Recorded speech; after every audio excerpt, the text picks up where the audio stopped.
zoma fahatelon'ny volana may 2020 sy roa arivo araba tompoko lafinaritra tompoko vavy ny sary azo avy amin'ny zanabolana avy atrany tazantsika mbola misy tangolindraona mitoetra amin'ny ilany atsinanan'ny nosy amin'ny akapobeany dia vinavolaina hitoetra eo ireo ato anatin'ny roa na telo andro eo zany hoe ny manandrafitra ny toetra ny androntsika dia mbola alizay tanteraka zany.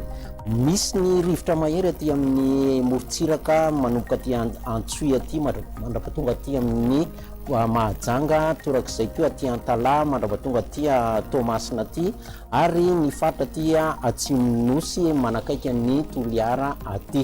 Ny toetry ny androntsika amin'ny akapobeany no atolotra ho anao ary ny sabotsy efatra may.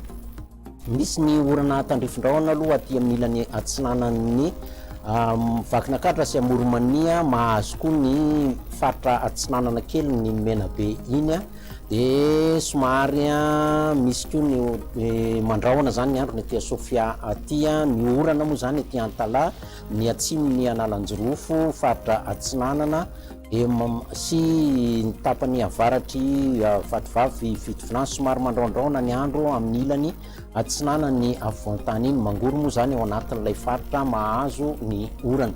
Raha ny tolakandro indray dia mihitatra kely izay orana aty amin'ny faritra atsinanana izay satria mahazo orana mihitatra malefaka izay orana izay aty amin'ny faritra Analamanga, Itasy iny. Ny ilany atsinanana ny Vakinakaratra iray manontolo, ny atsinanana moa mazava ho azy fa dia manorana amin'ny akapobeany. Somary mandraondraona ny andro ny aty amin'ny faritra ny Sofia aty dia misy ny orana koa ny aty amin'ny ilany atsinana ny Otmatsiatra, mandraona koa ny andro aty amin'ny faritra ny atsimony Vatovavy Fitovinany.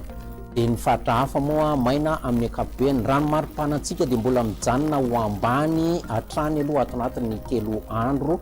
Polo ny aty amin'ny faritra ny afovoantany hatramin'ny 4 degré Celsius, ny faritra morontsiraka kosa 20 hatramin'ny 4 degré Celsius. Ny mafana indrindra ny ankabeazany aty amin'ny faritra avoany andrefana nosy aty, ny avoany andrefana ary ny atsimonosy 30 degré Celsius, ny faritra ny afovoantany moa 20 hatramin'ny 30 degré Celsius. Ho an'ireo tanan-dehibe ivelan'ny Madagasikara, manorana ny any Paris any, maina ny any Milan sy Johannesburg, misy ny orana arankotroka ny any Nairobi sy Bangkok, ary makasika n'ireo nosy manodidina antsika indray kosa dia misy ny orana ny any Seychelles, dia ny ankoatr'izay maina ny andro Maurice, Comore ary La Réunion. Dia izay ny fotoana niarahako taminao, veloma tompoko.